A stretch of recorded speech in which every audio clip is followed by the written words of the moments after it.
Hey, it's me, Bar33, and welcome to my retrospective review. Now, today I'm going to take a little break from Rare, but don't worry, the GoldenEye review should be up within 2 weeks or so hopefully y'all can be patient. But instead, I'm doing a retrospective of my other favorite franchise. I'm doing a retrospective of Sonic Heroes for Sonic's 25th anniversary special. And I also want to find out if this game was truly the beginning or the end of the Sonic franchise. Let's find out. Sega was once this great first-party company that competed against Nintendo. You know, Genesis does with Nintendo. Now, what happened to them that caused them to fall from grace? A lot of bad decisions, I tell you what. Now, first there was the Sega Genesis add-ons, which were the Sega CD and 32X. The problem is that each of them, pretty much, you need a Sega Genesis to activate one of them. Also, each CDI and Z2X add-ons cost almost as much as a console. And on top of that, each of them has their own power supply. Now, obviously, this didn't make a lot of money for Sega. Then came the next console, the Sega Saturn. Now, the Sega Saturn is a decent console. It has some good games and some bad ones, which I reviewed, sort of.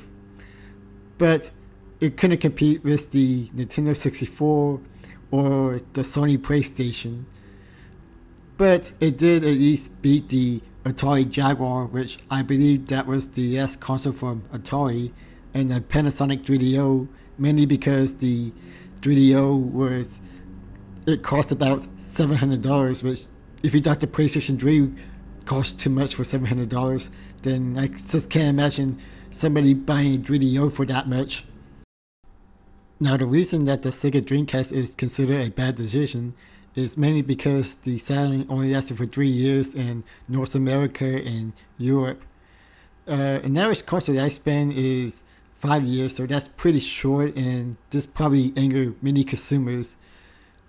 Imagining them buying it, day one or even like around the second year, and they just heard the news that Sega is making another console, probably think they just wasted money on pretty much a obsolete console at that point.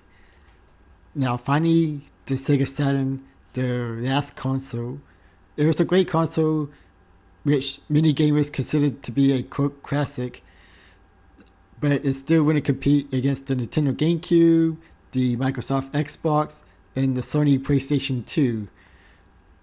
I think the Dreamcast didn't succeed is because that pretty much consumers and possibly third-party developers were giving up on Sega at that point, because after failed experiment and making bad decision after bad decision, they decided to move on, especially to the PlayStation 2, which not only was a good system, but was also a cheap DVD player at the time, which pretty much outsold GameCube, Xbox, and the Dreamcast combined. After that, Sega pretty much left the console business and started making games for their competitors, including Nintendo. Now, before Sonic Heroes was made, Sega was pretty much porting the old games onto the other console, like Sonic Adventure 1 and 2 for the Nintendo GameCube, and Shenmue 2 for the Microsoft Xbox. The Sonic Heroes was originally going to be a GameCube and Xbox title, and there was no plan for the PlayStation 2 version, but Sony convinced Sega to make one anyway. Sega didn't really consider it because they didn't have much experience making games for the PlayStation 2, and unfortunately, because that version was rushed, that is the weaker version compared to the other two.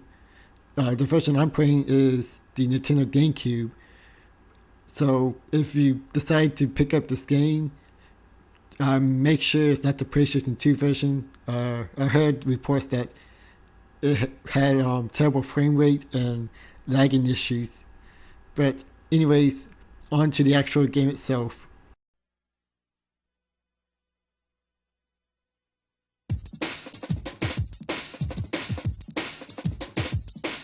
Sonic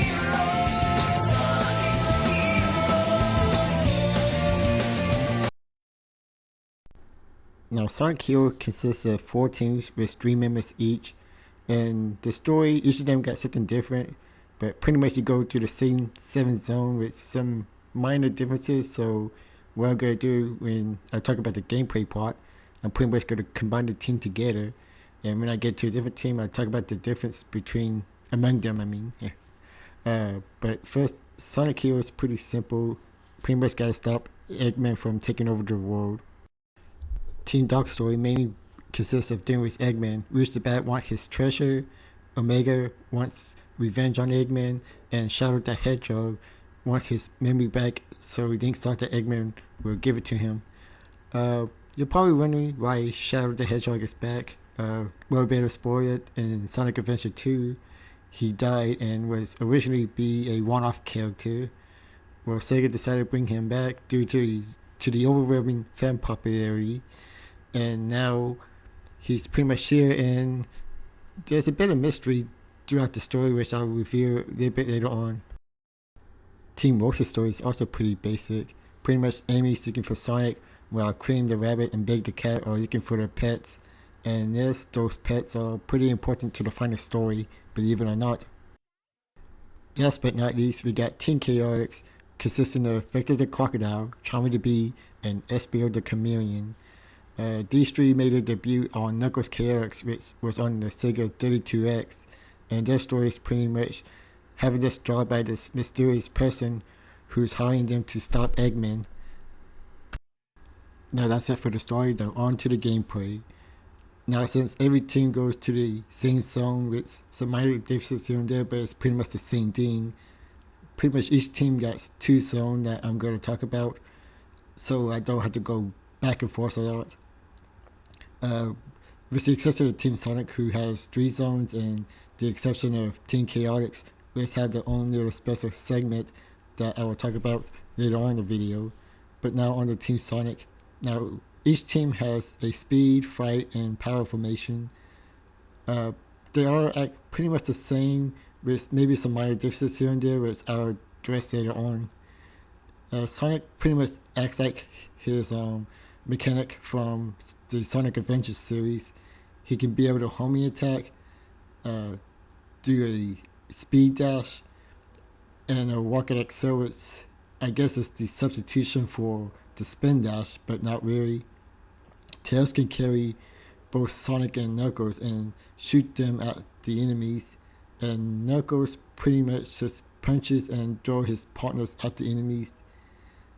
The control looks pretty fine for the most part. There is a few hiccups here and there, like sometimes Sonic's homing attack cannot lock onto an enemy, which, to be fair, that's a rare occasion. But other than that, it's really not more the gameplay. It's more like the level design. Like sometimes when you go up a loop, you can run off on accident. It's it's not a perfect game, but again, it's mostly playable. But I get to more on that later on. Now, unique to the Sonic Hero series is that they have a level up system. Pretty much the more they level up, the stronger the attacks are. You can get up to 3 level ups for each member. And pretty much the way you use that level up, if you die in a stage or complete an act. There's also this key that's hidden throughout the game, which pretty much is the bonus stage and the Chaos Emerald Hunt. Talk more about that later, but if you get hit while having the key on you, you automatically use the key, but don't worry, there's multiple keys in the stage, so you don't have to reset this stage over and over again to keep the key. Now on to the actual levels themselves. Seaside Hill and Ocean Palace looks beautiful. Definitely inspired by Green Hill Zone, but it does have a unique feature here and there, mainly the beach settings, which I wouldn't be surprised they were inspired by the first level of Sonic Adventure. Sorry, I can't remember the name on the top of my head, but it does leave a great impression. And the music, I'm just going to say this right now, I think this is probably the best Sonic soundtrack ever. From Sonic Hero definitely got some awesome music, especially the first act of each song. Is it can be a bit of an earworm, and for those who don't know how great Sonic music is, in the series, ranking that high up with other great music like Sonic Unleashed, it's it has some pretty steep competition, but I do believe Sonic Hero has the best soundtrack, and I feel like it is a bit underappreciated nowadays. I guess mainly because of the game popularity, but again, we get to that when we get to that. But uh, definitely, Ocean Powers and Seaside Hill are definitely great first impressions with minor hiccups here and there, but that's pretty much it for the level. But there's one more thing I want to talk about is that's the Team Blast.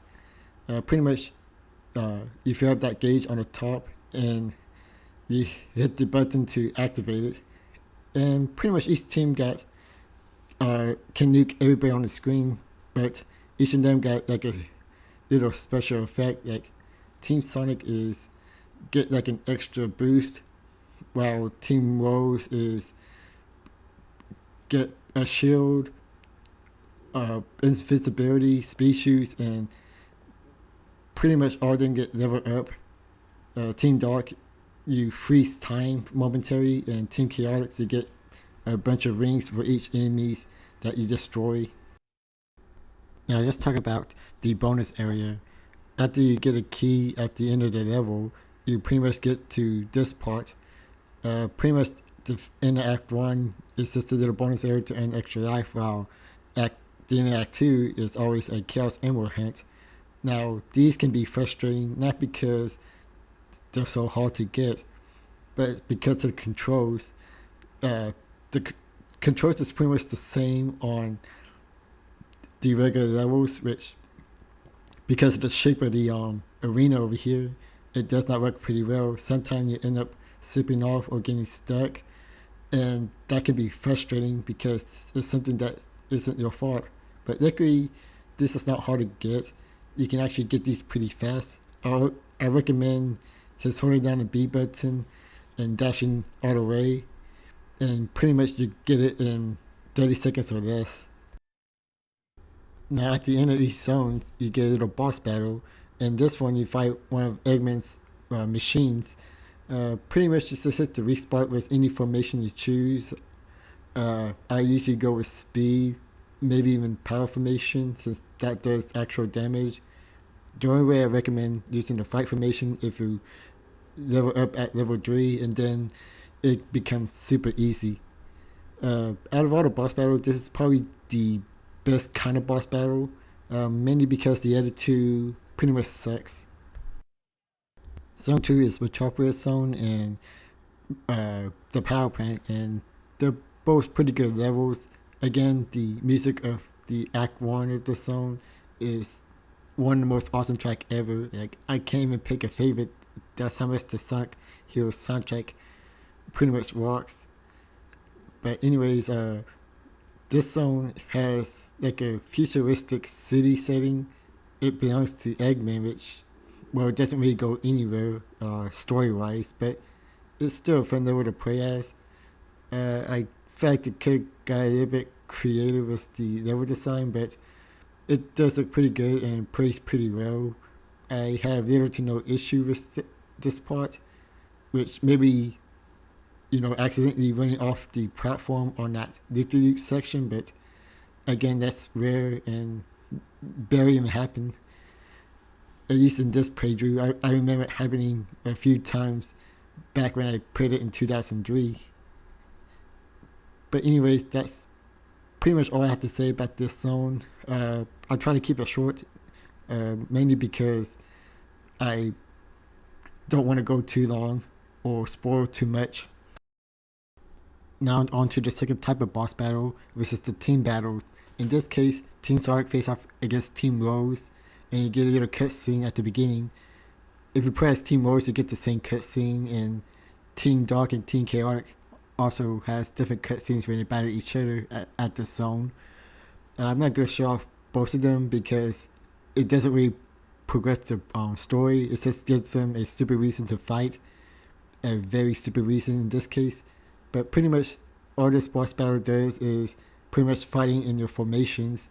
I guess it's like a paper scissors rock thing where I believe power defeats speed, speed defeats fight, and fight defeats power. I'm not sure which one which, but I don't think anybody follows that anyways. They just pretty much go with their favorite formation and pretty much spend their powerful attack, which, well, in my case, if it was speed, is spin tornado. Well, if it was fights, it's thunder shoot. But they're pretty easy. It's just keep spamming and you should win. This is probably technically my least favorite boss battle, but we get to the dead one later on.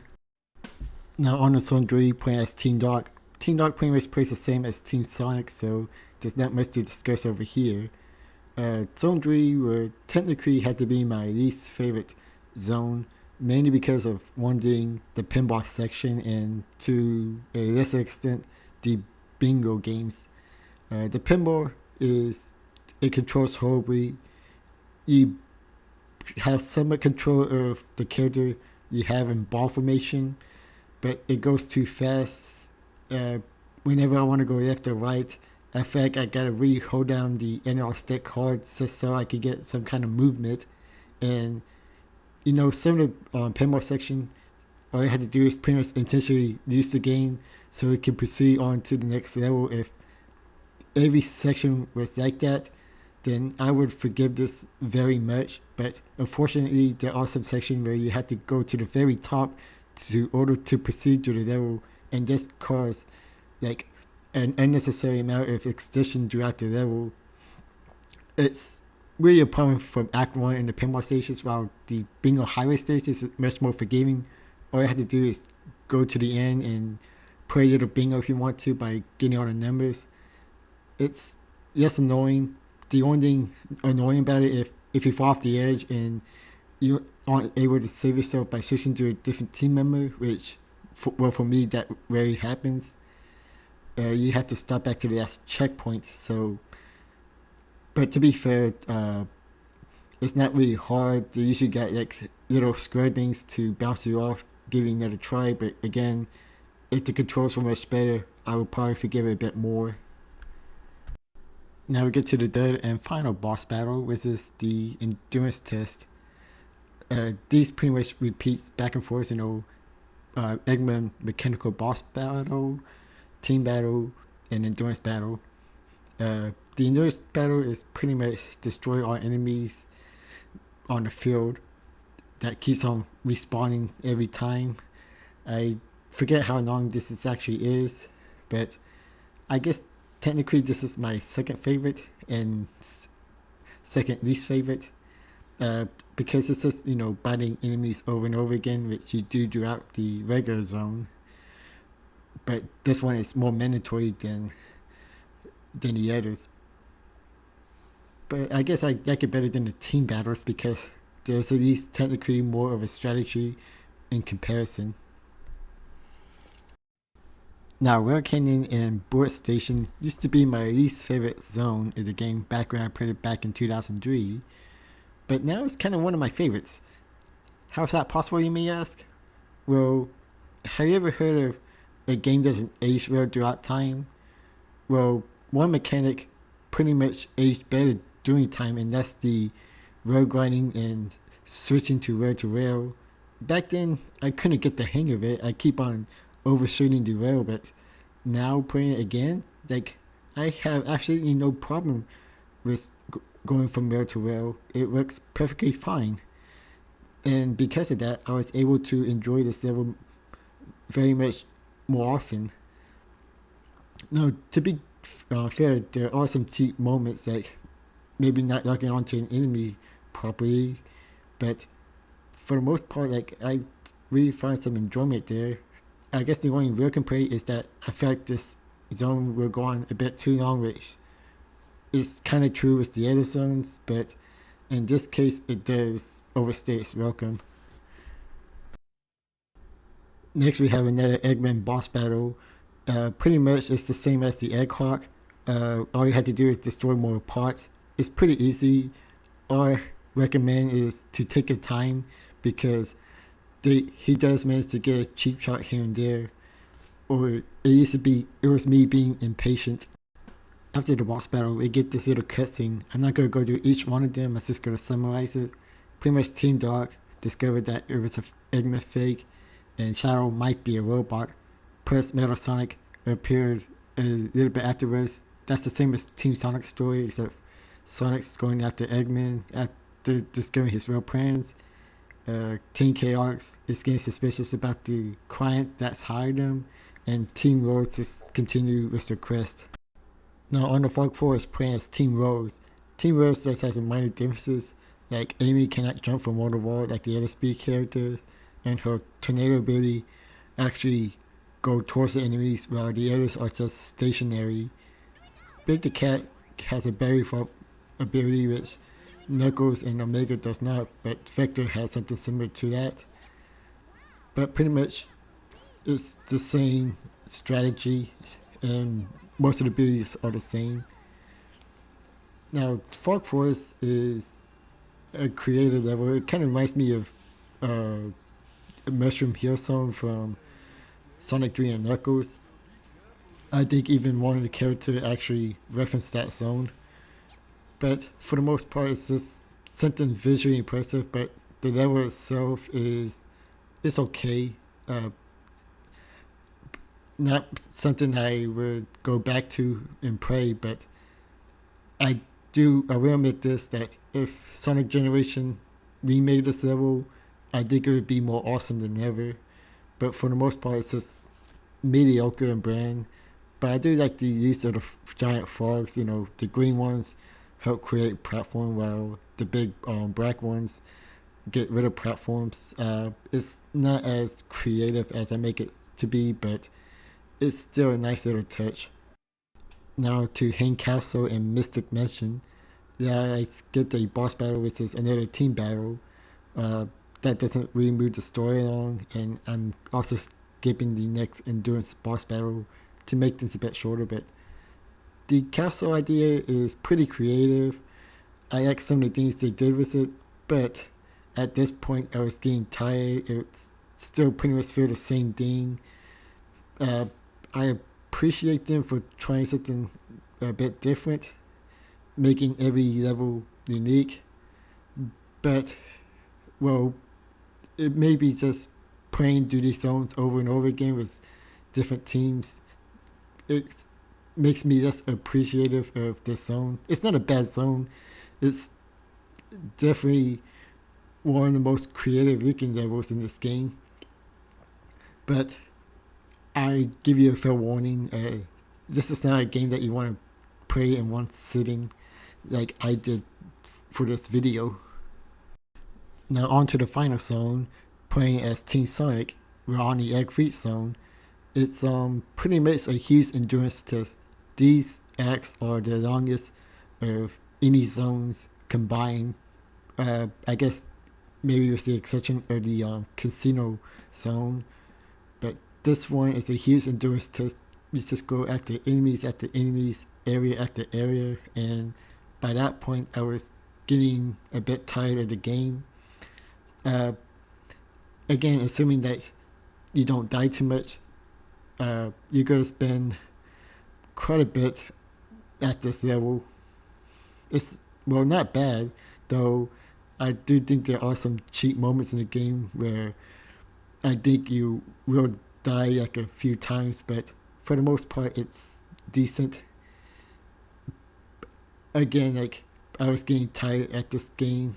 It felt more like padding than, building up to this epic boss battle. It has great music to build up to it, but unfortunately I think this felt short of being epic.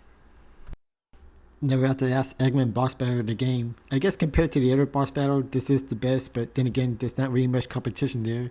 His pattern is easy to read. He does manage to get a cheap shot here and there, especially if you are too far away from him. But if you power up your fight character to level 3, it becomes insanely easy.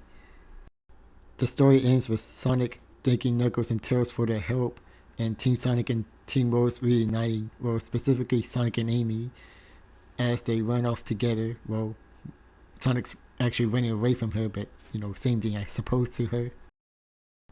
Now, the biggest story in Christian, Team Dark, pretty much ends on a cliffhanger. Rouge walks into Eggman's there and finds a whole bunch of Shadow Army.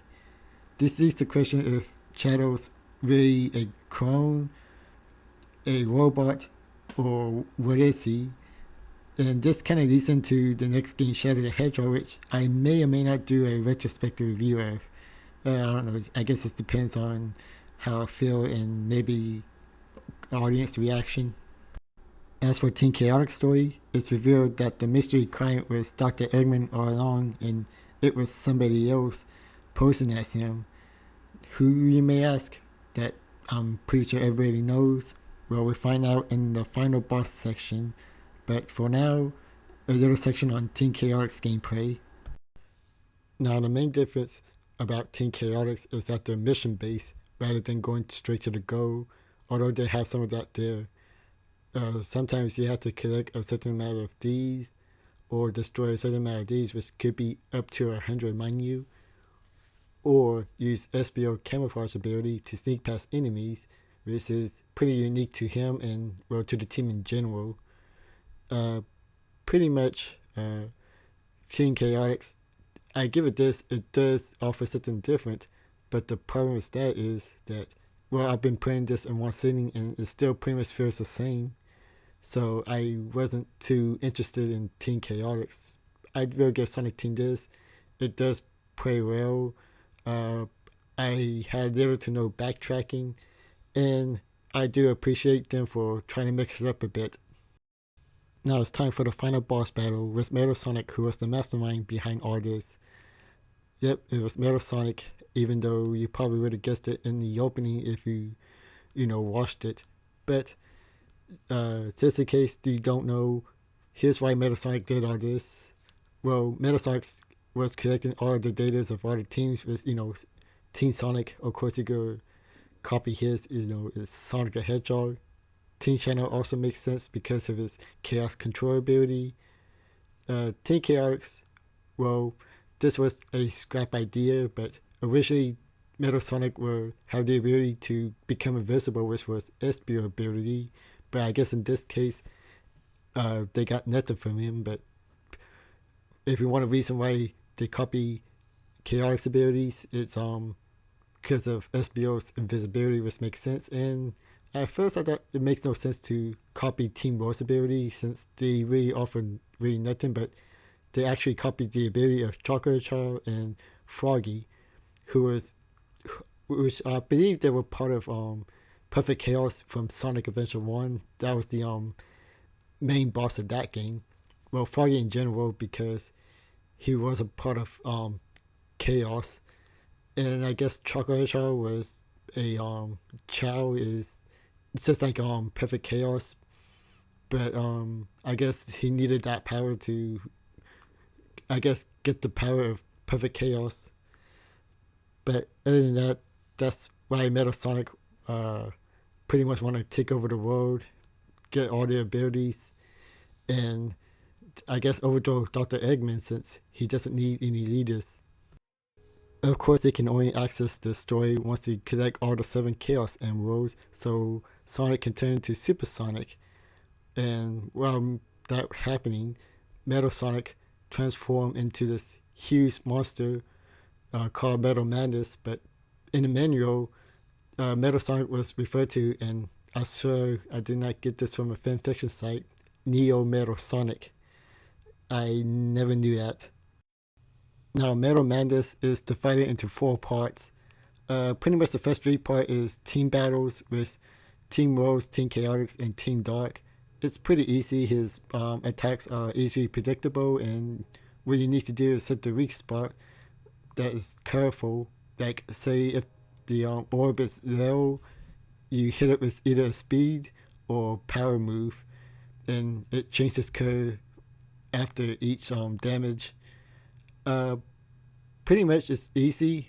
The only thing I really had any frustration is on Team Dark's end mainly because of Omega.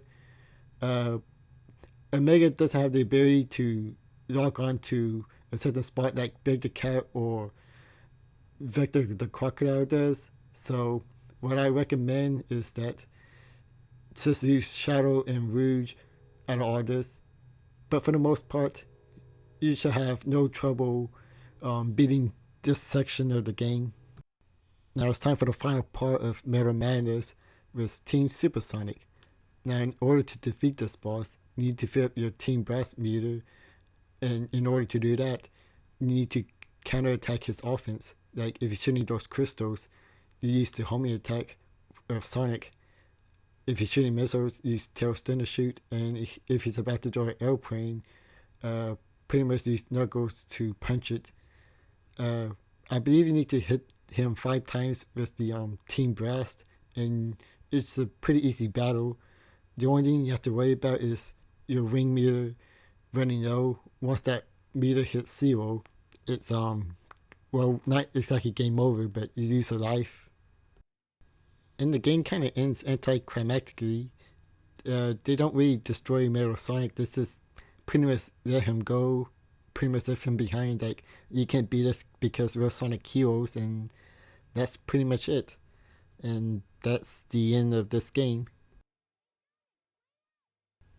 Now, when playing this game, I was hoping to find like this underrated gem. Like, I remember having some fun with this game back when I originally played it, and it's been a while since I ever came back to it. I guess it wasn't that good of a game that I ever wanted to come back to it unless, I just wanted to just for video review sake. But after playing this game, is it a underrated gem? Uh, I guess technically, I won't say it's definitely not a bad game. Of course, there's lots of negatives, but well, just maybe because there's more worse Sonic games out there that I'm more forgiving for this one. But it's a good game on its own. The problem with that is that there's 4 different teams playing the same zones over and over again with small differences here and there. It starts to get boring and draining. Like, the only way I would recommend playing this game and finding some enjoyment on there is taking a break between each team member. Uh, but I will give it this: Sonic Hero, I feel like, is a bit underrated. I do think it deserves a bit more credit. I think it does a lot of things right. I really like the idea of team formation, and well, I guess this is from playing Sonic Boom that Sonic Hero did it 10 times better. But that's a different game, different time. But I will say this: Sonic Heroes, I do recommend it for Sonic fans, just to try it out. For regular gamers, I would say get it cheap, but there's no need to pick this game up. But anyways, that's my Sonic retrospective for Sonic's 25th anniversary. Will I do another Sonic game this year? I'm planning to. Uh, one of them I have an idea of is Shadow the Hedgehog, which is mainly so I can know the backstory to that game because I want to know who thought that was a good idea. But if you have any requests, feel free to send them. This is me, Bobby33, and stay tuned to my GoldenEye retrospective review. Hopefully, that'll be up in a couple of weeks. Catch you guys later.